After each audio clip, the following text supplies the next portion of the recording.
मुश्किल से एक मौका मिला था हमें हमारी जिंदगी फिर से बेहतर बनाने का। नसीब वाली थी तुम जो तुम्हारी डोगरा खानदान के इकलौते वारिस कुणाल डोगरा से शादी हुई थी। You know, कितने पावरफुल लोग हैं। मनाली का सबसे पावरफुल खानदान डोगराज। हमारे सारे कर्ज, पेंडिंग कोर्ट केस, हमारी हर तकलीफ से हमें बाहर निकाला था उन लोगों। लेकिन शादी के 24 घंटे में ही तुमने हमारी जिंदगी वापस से जहन्नुम बना दी। उन लोगों को अगर तुम्हारे इस कारनामे के बारे में पता चलेगा तो पता नहीं क्या होगा। और तुम्हारी छोटी बहन कामिनी, उससे कौन शादी करेगा? भले ही वो तुम्हारी सौतेली बहन हो, लेकिन तुम्हारे इस कारनामे की वजह से उसकी भी तो बदनामी होगी।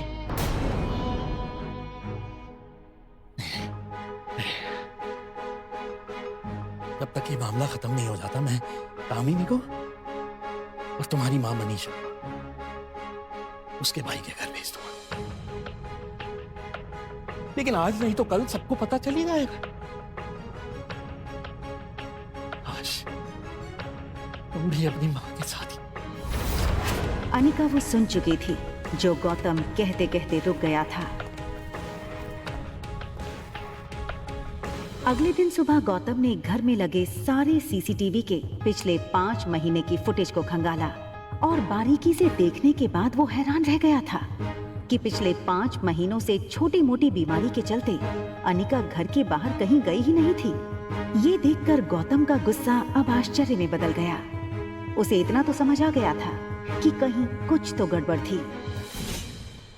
जल्द ही अनिका की देखभाल के लिए एक नर्स रखी गई। लगातार देखभाल और दवाइयों से अनिका की सेहत में काफी सुधार आया। 4 महीने बीत चुके थे, लेकिन साथ ही साथ उसे ये बात रोमांचक कर रही थी कि उसके अंदर एक नन्ही सी जान पल रही है जो सिर्फ और सिर्फ उसका होगा। अनिका अपनी छोटी सी दुनिया में लगभग सब कुछ भूल चुकी थी। न वो किसी से मिलती, न कोई उससे मिलता।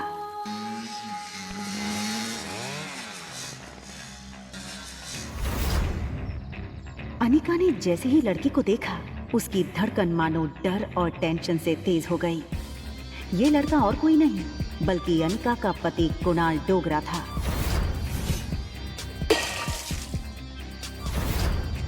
कुणाल की शादी अनिका से भले ही उसकी मर्जी के खिलाफ करवाई गई थी, लेकिन अपनी बीवी की कोख में किसी और का बच्चा देखना कोई भी मर्द बर्दाश्त नहीं कर पाए। कुणाल शादी के मंडप से सीधे दिल्ली अपने कॉलेज की पढ़ाई करने चला गया था और वहीं पहुंचकर शादी के दूसरे दिन उसे अनिका की प्रेगनेंसी की खबर मिली थी। अरे कुणाल बेटा, आज अचानक से तुमने फोन किया कि तुम्हारे कॉलेज की तुम्हारी छुट्टियां शुरू हो गई क्या? कमाल है, 4 महीने के बाद मैं घर आना, अपने दामाद को इस तरीके से वेलकम करेंगे। और वैसे भी बहुत कुछ बदल गया है अब यहाँ पे।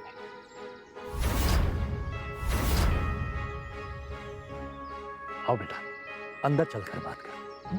देखो कुणाल, अगर तुम इस शादी को तोड़ना चाहते हो तो मैं समझ सकता हूँ।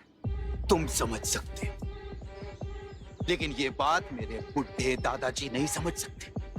जबरदस्ती इस मोटी से मेरी शादी करा दी और अब वो चाहते हैं कि इसके इस पाप को मैं अपना नाम दे दूं।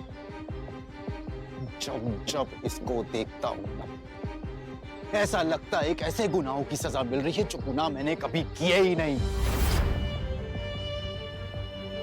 देखो इस बेशरम को कैसे खड़ी है। शादी के फेरे लेते वक्त किसी और का पाप लेकर के खड़ी थी पेट में।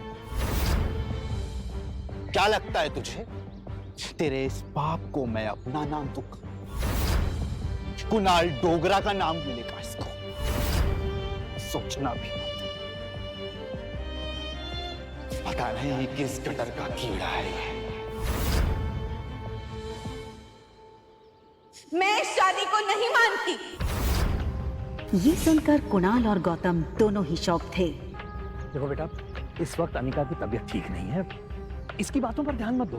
और रहा सवाल इस बच्चे का, तो उसके पैदा होते ही उसे अनिका से हमेशा के लिए दूर कर दिया जाएगा, मेरा यकीन कर।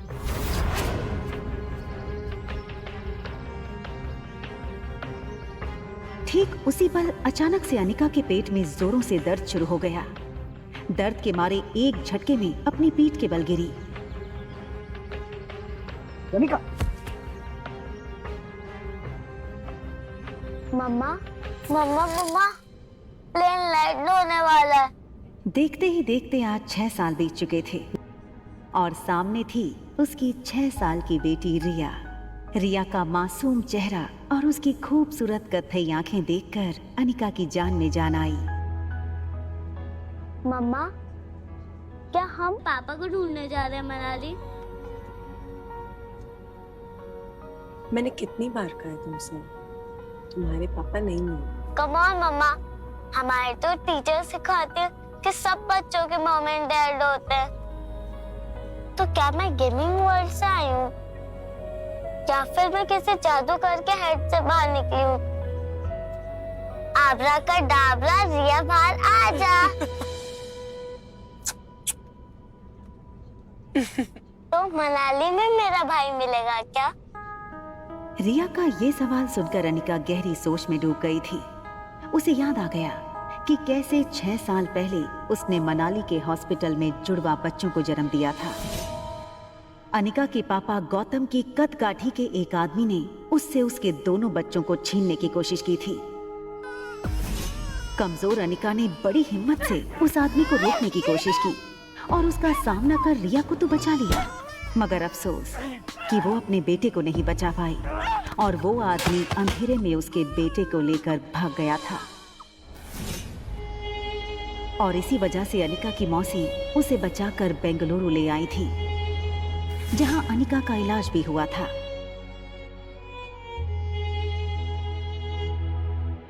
हालांकि इन 6 सालों में अनिका पूरी तरह से बदल चुकी थी।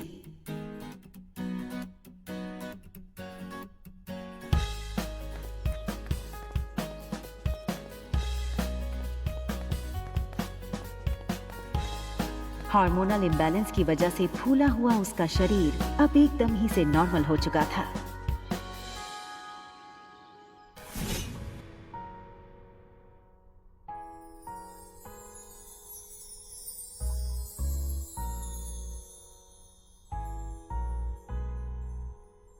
कितनी खूबसूरत लग रही हो तुम।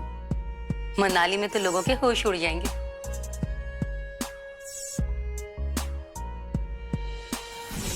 फ्लाइट अटेंडेंट हो या फ्लाइट के अन्य यात्री, सब लोग आते जाते अनिका पे एक नजर जरूर डालते। और डालते भी क्यों नहीं, शिफॉन की साड़ी में अनिका किसी भी फिल्मी एक्ट्रेस से कम नहीं लग रही थी। Excuse me, ma'am. Is there anything I can bring for you?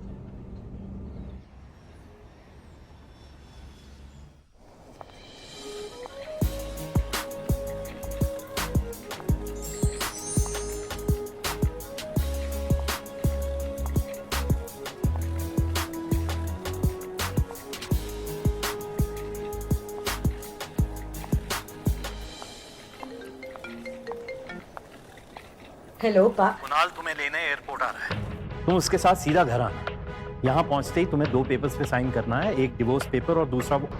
इतना कहकर गौतम अटक गया और फिर कुछ सोचकर उसने आगे कहा, खैर तुम घर आओ, यहाँ पहुँचते ही मैं तुम्हें सब समझाता हूँ।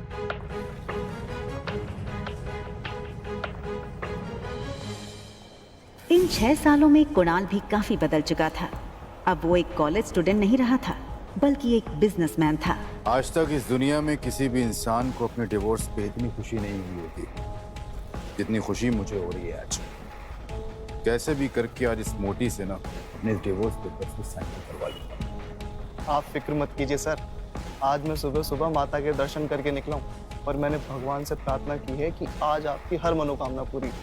आप चिंता मत कीजिए, आज आपके पेपर साइन हो ही जाएंगे। अच्छा सुन, जब जब मैं उस मोटी को देखता हूं ना, मेरा मूड ऑफ हो जाता है। आज मेरा मूड अच्छा है और दिन भी, तो अपना मूड ऑफ नहीं करना चाहता हूं मैं। एक काम कर, घूम के खड़ा हो जाता हूं। भले उसने तुझे नहीं देखा है, तेरे हाथ में जब ये बोर्ड देखेगी तो तेरे पास खुद ब खुद चली आएगी। सीधा कर ले बोर्ड को।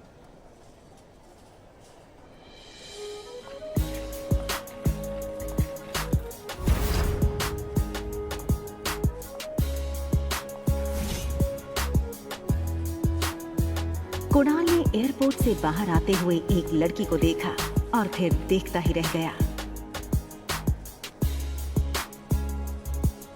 कुणाल बिना वक्त गवाए इस लड़की के सामने आकर खड़ा हो गया। अनिका एक पल के लिए सहम गई और उसे लगा कि पहले की तरह कहीं कुणाल उसकी फिर से इंसल्ट ना कर दे, और इसीलिए अनिका सीधे कुणाल को थप्पड़ जड़ देना चाहती थी, मगर वो अपनी बेटी रिया के सामने कोई तमाशा नहीं करना चाहती थी। Hi miss gorgeous. अब लगता है मनाली में आप पहली बार आई हैं, क्योंकि अगर आप पहले आई होती तो ये पॉसिबल नहीं कि आप मेरी नजर से अननोटिस होती। टैक्सी। टैक्सी की क्या जरूरत है? आप कहिए, जहां कहिए वहां मैं आपको ड्रॉप कर सकता हूं अपनी कार से। इफ यू अरे ये छोटी सी गुड़िया कौन है? हाँ, लगता है ये आपकी छोटी बहन है।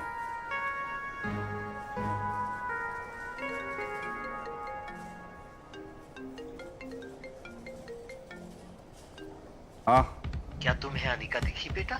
ना दिखने के लिए आपकी बेटी कोई सुई तो है नहीं जो वो दिखेगी नहीं। जब आएगी तो फिर वही तो दिखेगी, या ये कहूँ कि जब वो आएगी तो उसके पीछे के लोग भी नहीं दिखेंगे। तो दिखेगी तो बता दूंगा। रखिए। टैक्सी।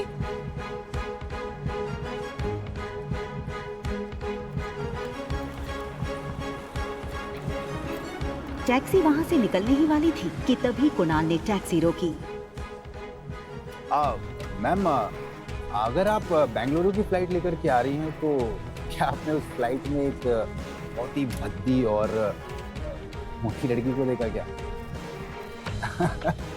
एक्चुअली वो ना 6 साल पहले 120 किलो की थी। तो पक्की बात, डबल सेंचुरी मार चुकी होगी। आपने नहीं देखा? आप अपना नाम तो बता दीजिए। ये सुनकर अनिका ने बिना किसी भी हाव भाव से धीरे से कहा, अनिका गुलेरिया।